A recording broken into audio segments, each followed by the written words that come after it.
ایک دفعہ کا ذکر ہے کہ ایک جنگل میں ایک کچھوا اور خرگوش رہتے تھے۔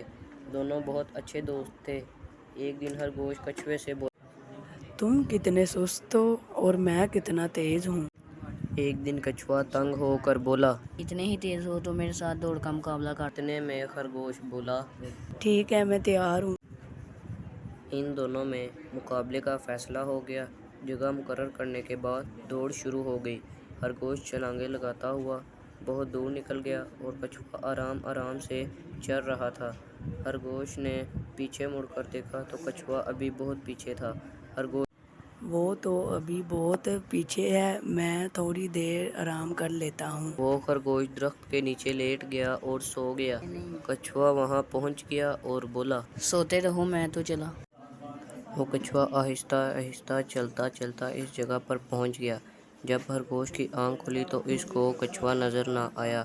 اس نے سوچا کہ کچھوا پیچھے ہی ہے۔ وہ بھاگتا ہوا جب وہاں پہنچا تو کچھوا وہاں کھڑا تھا۔ وہ بولا، غرور کا سر نیچا ہوتا ہے۔